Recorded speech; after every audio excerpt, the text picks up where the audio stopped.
अस्सलाम वालेकुम to all of you. कैसे हैं आप सभी लोग? उम्मीद करता हूँ सभी लोग खैरियत से होंगे। पिछले लेक्चर में हमने पढ़ा ग़िज़ा की किस्में, उनके एब्जॉर्प्शन के एतबार से, उनके न्यूट्रिशन के एतबार से, ज़य्यदुल कैमूज़, रद्दियुल कैमूज़। अब हम पढ़ेंगे अहकाम ग़िज़ा ब लिहाज़ इलाज, मतलब ग़िज़ा के लिए क्या क्या हुक्म दिए गए हैं इलाज करने के वास्ते से।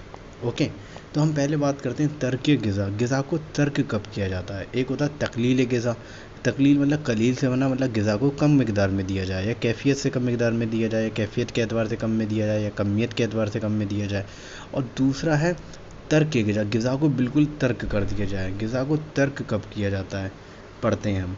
जब क़ुव्वत बदनिया क़ुवी हो, जब क़ुव्वत बदन क्या हो, क़ुव्वत ताकत रखता हो, क़ुवी हो, और मर्ज दर्जा इंतहा पर हो। मर्ज दर्जा जो है, मर्ज कोई भी बॉडी में हुआ हो और ख़त्म होने वाला हो, तो ग़िज़ा बिल्कुल बंद कर देनी चाहिए, बंद कर दी जाती है, ताकि तबीयत तमाम मकासद से हटकर नुज़्म मवाद की तरफ मुकम्मल तौर पर माइल हो जाए। मतलब ये बदन की क़ुव्वत जो है क़ुवी है, और कोई सा मर्ज लाहक हुआ था वो अपनी इंतहा पर है, ख़त्म होने वाला है मर्ज, तो उस केस में क्या होती है, ग़िज़ा को बिल्कुल तर्क कर देना चाहिए, बंद कर देना चाहिए, ताकि तबीयत का पूरा मतवज्जो, पूरा ध्यान उस मर्ज को दफ़ा करने पर हो।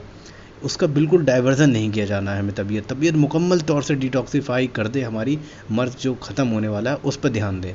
ठीक है, तो उस केस में क्या करते हैं, ग़िज़ा को तर्क कर देते हैं। तकलील ग़िज़ा क्या होता है, ग़िज़ा को कम कब किया जाता है, यानी ग़िज़ा में कमी कर देना, ताकि बदनी क़ुव्वत भी महफूज रहे और तबीयत निढाल भी ना हो। तकलील ग़िज़ा कब की जाती है, यानी ग़िज़ा में कमी कर देना। तकलील ग़िज़ा का मतलब क्या है, ग़िज़ा में आपने कमी कर दी। और कमी कब करेंगे, इससे केस से मतलब ये है ग़िज़ा की जो क़ुव्वत है वो महफूज रहे, मतलब हमारी बदनी क़ुव्वत जो है महफूज रहे। हम कम खाना खाएंगे तो हमारा डाइजेशन प्रोसेस हल्के काम करेगा, कम उसकी मैकेनिज़्म होगी, और ब्लड सर्कुलेशन भी उधर कम जाएगा। ब्लड सर्कुलेशन कम जाएगा तो कम खाया हमने तो ज़्यादा उधर की ज़रूरत है नहीं, तो हमारा क्या है, वहाँ पर अपनी बदनी क़ुव्वत भी बरकरार रखनी है हमें। और तबीयत निढाल भी ना हो, तबीयत बिल्कुल तरीके से एकदम कमज़ोर भी नहीं हो जाए, क्योंकि तबीयत का मतलब उससे ज़्यादा ध्यान हमें डाइजेस्टिव प्रोसेस पे नहीं दिलवाना है। उससे क्या करना है, हमारे जो मर्ज लाहक हुआ है तबीयत उस पर गौर करें। ठीक है, उस केस में क्या, इस केस में क्या करते हैं, मतलब ऐसा कोई मर्ज लाहक नहीं हुआ है ज़्यादा खफीफ़ किस्म का, एकदम खफीफ़ किस्म का, इसमें क्या कर देंगे, ग़िज़ा को हम कम कर देंगे। कम कर देंगे तो बदनी क़ुव्वत भी हमारी क्या रहेंगे, महफूज रहेंगी, और तबीयत भी ज़्यादा निढाल नहीं होंगी। अब तकलील ग़िज़ा की तीन सूरतें होती हैं। ग़िज़ा कमियत यानी मिकदार के लिहाज से कम कर दी जाए, ग़िज़ा कैफ़ियत यानी ग़िज़ाइयत के लिहाज से कम कर दी जाए। कैफ़ियत आप समझ ही रहे होंगे, ग़िज़ा कमियत और कैफ़ियत दोनों एतबार से कम कर दी जाए। ठीक है, कमियत के एतबार से क्या है, क्वांटिटी में हम कम देंगे ग़िज़ा को, और कैफ़ियत के एतबार से क्या है, ज़्यादा न्यूट्रिटिव ग़िज़ाएँ इस्तेमाल नहीं कराएंगे, और ग़िज़ा कमियत और कैफ़ियत दोनों एतबार से कम कर दी जाए। ओके, इसके बाद पढ़ते हैं ऐसी ग़िज़ाएँ जो कमियत के एतबार से काफ़ी हों, लेकिन कैफ़ियत के एतबार से नाकाफ़ी हों। जैसे उनकी कम मिकदार तो बहुत देनी है, मिकदार बहुत है, और कैफ़ियत के एतबार से इतनी इसमें न्यूट्रिटिव प्रॉपर्टी नहीं है। जैसे फल हो गए, तरबूज हो गया, खरबूज हो गया, अगर आप ज़्यादा खा लेंगे तो आपका पेट भर जाएगा, लेकिन उसमें इतने न्यूट्रिशन वगैरह तो नहीं है ना। तरबूज में क्या होता है, 90% वाटर होता है, तो उसमें इतने न्यूट्रिएंट्स या मिनरल्स तो मौजूद है नहीं।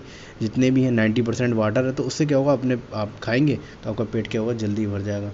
तो ऐसी ग़िज़ाएँ कमियत के एतबार से काफ़ी हों, लेकिन कैफ़ियत के एतबार से नाकाफ़ी हों। जैसे सब्जियाँ, खरबूजा, तरबूजा उस वक्त दी जाती हैं जब आप इस्तिहा काज़िब हो, मतलब हमें भूख ज़्यादा लग रही हो। ऐसा नहीं है कि हमारी बॉडी को रियल में भूख लग रही है, लेकिन भूखे इस्तिहा काज़िब, झूठी भूख जैसे कहते हैं, स्यूडो हंगर, ठीक हो, तो बदन की रगों में कच्चे मवाद भरे हों। ठीक है, अब क्या होता है, ऐसी ग़िज़ाएँ जो कैफ़ियत के लिहाज से काफ़ी हों, जो जिनमें न्यूट्रिटिव प्रॉपर्टीज बहुत ज़्यादा हो, लेकिन कमियत के लिहाज से कम हो, लाइक जैसे बैज़ा, नीमरत, हाफ बॉयल एग, जिसमें न्यूट्रिशन बहुत ज़्यादा होता है, उस वक्त दी जाती है जबकि क़ुव्वत बदनिया इस कदर कमज़ोर हों कि वो ग़िज़ा की ज़्यादा मिकदार हज़म ना कर पाएँ। हमारी बॉडी इस कदर कमज़ोर हो गई है कि वो डाइजेशन जो होना है उसका प्रोसेस को प्रॉपर तरीके से अंजाम नहीं दे पाएगी। तो इस केस में हम ऐसी ग़िज़ाएँ देंगे जो कैफ़ियत के एतबार से अच्छी हों। ठीक है, लेकिन कमियत के एतबार से कम दो, क्योंकि कम ग़िज़ा देंगे तो कम वक्त करना पड़ेगा। ठीक है, क्योंकि हमारी बदनी क़ुव्वत क्या है, कमज़ोर है, पचा नहीं पाएंगे पूरी तरीके से। जैसे बीमारी के बाद ज़ईफ़ नुक़ाहत और लागरी इंसान, जब बीमारी के बाद इंसान कमज़ोर हो जाता है, उस केस में हम ऐसी ग़िज़ाओं का इस्तेमाल कराएंगे। तकलील ग़िज़ा की सूरत में उमूमन अमराज हादा में मुब्तला मरीज़ों में पेश आती है। तकलील ग़िज़ा कम कब देते हैं, जब अमराज हादा होते हैं, मतलब एक्यूट कोई डिज़ीज़ लाहक हुई है, तो इस केस में तकलील ग़िज़ा कर देते हैं, ग़िज़ा की मकदार कम देते हैं ताकि जो हमारी तबीयत है वो मर्ज़ को दफ़ा करने में ज़्यादा वर्क करे। अब हमने ग़िज़ा के बारे में पूरा पढ़ चुके हैं। अब असबाब सत्ता ज़रूरिया का पहला टॉपिक हमने हवा कंप्लीट किया, दूसरा माकूल मशरूबात में माकूल हम ग़िज़ा कंप्लीट कर चुके हैं, तीसरा आता है पानी, मतलब दूसरे की हेडिंग है पानी। ठीक है, पानी बदन की तरकीब में शामिल होता है और बदन के तग़ज़िया के का ज़रिया बनता है, बदन को न्यूट्रिशन देता है। पानी ग़िज़ा के कवाम को रकीक और महलूल बनाता है। सीधी बात है, फ्लूइड मटेरियल में होता है, लिक्विड फॉर्म में तो रकीक बनाएगा। नहायत बारीक उरूक़ों में भी नफूज़ कर जाता है, बारीक उरूक़ में भी नफूज़ कर जाता है। फ्लूइड है, कहीं भी एंटर कर सकता है और फिर खारिज हो जाता है। बेहतरीन पानी हल्का शीरी और बेबू होता है, मतलब कोई टेस्टलेस, स्मेललेस, कलरलेस के होता है, ये होता है। ज़य्यदुल ज़ोहर कहते हैं इसे, अच्छे पानी को। पानी के इस्तेमाल के मकासद क्या हैं? ग़िज़ा को पकाने और उसमें इस्तेहाला तग़य्युरात पैदा करने के लिए किया जाता है। ग़िज़ा को सय्याल और रकीक बनाने के लिए किया जाता है। ग़िज़ा में एहतराक़ को रोकने के लिए, क्योंकि अगर जलने को रोकने के लिए, क्योंकि पानी क्या करता है, बुझा देता है आपको। ठीक है, तो ग़िज़ा में एहतराक़ को रोकने के लिए इस्तेमाल किया जाता है। ग़िज़ा के लिए बतौर बदर का इस्तेमाल किया जाता है। बदर का मतलब होता है किसी की चीज़ को भी साथ देना, तो पानी क्या करते हैं, हम किसी के साथ दे सकते हैं, तो ऐसा बदर का इस्तेमाल किया जाता है वो।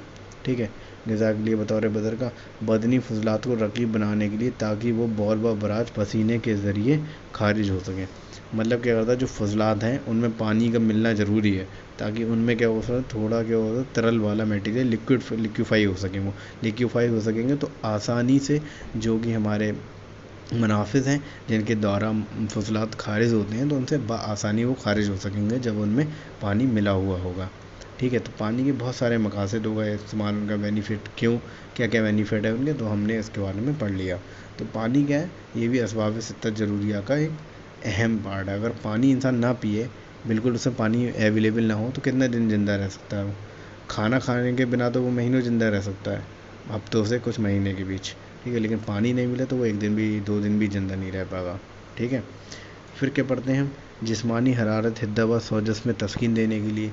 जिस्मानी हरारत को क्या कम करता है? हिद्दत, जो हाइपर सेंसिटिविटी है उसको तस्कीन देता है, सुकून देता है। जिस्मानी अज़ा को तरोताज़ा रखता है। ठीक है, पानी के अक़साम बाएतबार इलाज। अब पानी के अक़साम क्या है, इलाज के एतबार से कैसे तक़सीम किया गया है? माए क़दर, बाहरी पानी। बाहरी पानी देखो किस केस में इस्तेमाल किया है। अगर बाहरी पानी बंदा ज़्यादा इस्तेमाल करे तो उसमें पथरी बनने के इम्कानात ज़्यादा होते हैं। लेकिन अगर बंदे को डायरिया आ रहा है तो बाहरी पानी क्या करता है, एक तरीके से कब्ज़ियत का काम करता है। जब बाहरी पानी हम इस्तेमाल कराएंगे डायरिया केस में, तो पानी वो रुकने की सलाहियत उसमें ज़्यादा होती है, तो वो रुक जाएगा। तो क्या होगा, इस डायरिया के केस में हम क्या कर सकते हैं, भारी पानी का इस्तेमाल कर सकते हैं। लेकिन इसका एक नुकसानात ये है, ज़्यादा भारी पानी का इस्तेमाल करेंगे तो पथरी बनने के इम्कानात ज़्यादा होते हैं। ये उन मरीजों को फ़ायदा देता है जो अक्सर दस्तों में मुब्तला रहते हैं। ठीक है, मगर इससे ज़्यादा इस्तेमाल से पथरी और सुद्दे भी पैदा हो सकते हैं, मतलब ऑब्स्ट्रक्शन हो सकता है। सही है। माए कदर का मसला चिकना और मिठास है। चिकनाई और मिठास आप खिलाइए तो पानी रुक नहीं पाएगा, तो वो भी खारिज हो जाएगा। फिर क्या, माए नौशादरी। नौशादरी क्या है, जिसमें नौशादर मिला हो। इस पानी को कहते हैं जिसमें नौशादर अमोनियम क्लोराइड मिला हो की अमेजस होती है। ये मुलय्यन शिकम होता है, खुआ ये मुलय्यन शिकम है, खुआ पिया जाए या आफजन किया जाए या हुगना किया जाए, तीनों तरीक़ों से इस्तेमाल कराया जा सकता है। फिर होता है माए शब्बिया, शब भी बोलते हैं शब ईमानी, फिटकरी का पानी।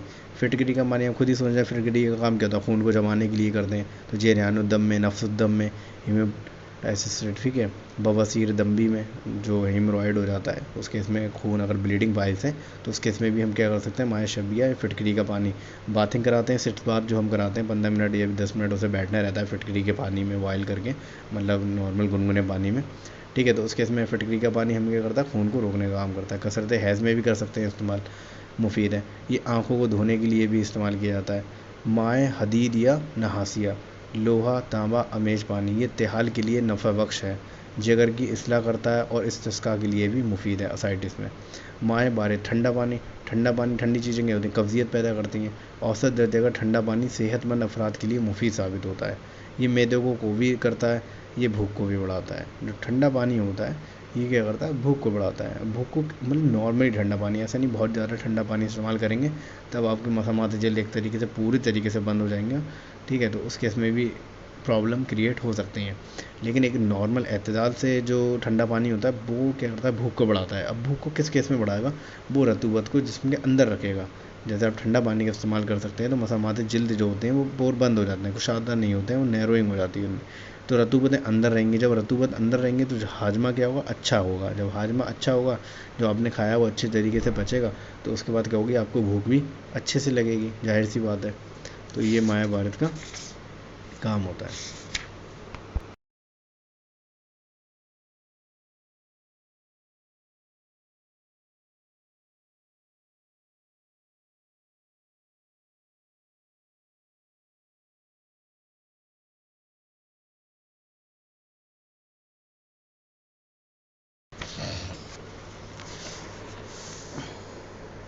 ठंडा पानी क्या करता है, प्यास को तस्कीन देता है। ठीक है, प्यास को तस्कीन देता है।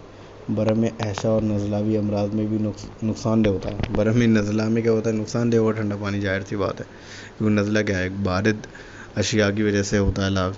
और माए हार गर्म पानी क्या होता है, गर्म पानी से मितली आती है। ठीक है, ज़्यादा गर्म पानी के इस्तेमाल से क्या होता है, मैदा कमज़ोर भी होता है। ठीक है, मैदा कमज़ोर हो जाता है ज़्यादा गर्म पानी के इस्तेमाल से।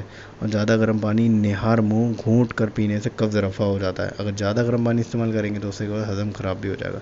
तो हमने क्या पढ़ा, हम शुरू से जब अगर पहले लेक्चर से बात करें, तो पहले लेक्चर से हम जब बात करते हैं तो इलाज बिल तदबीर की हमने डेफिनेशन पढ़ी थी। फिर हमने असबाब सित्ता ज़रूरिया के बारे में पढ़ा, कौन कौन से असबाब सित्ता ज़रूरिया हैं, 6 हैं, जो हवा, माकूल व मशरूबात, हरकत व सुकून बदनी, हरकत व सुकून नफसानी, नौम व यक़ज़ा, एतबास व इस्तफ़राग। तो उसमें से हम 2 असबाब सित्ता ज़रूरिया पढ़ चुके हैं, हवा हमने पढ़ लिया और माकूलात और मशरूबात पढ़ लिए। तीसरा नंबर हमारा टॉपिक है हरकत व सुकून बदनी, वो हम नेक्स्ट लेक्चर में पढ़ेंगे। तो हमने हवा पढ़ा था, हवा की डेफिनेशन पढ़ी थी, हवा के अज्जा पढ़े थे, हवा कितनी किस्मों की होती है, कैफियत के एतबार से वो पढ़ा था।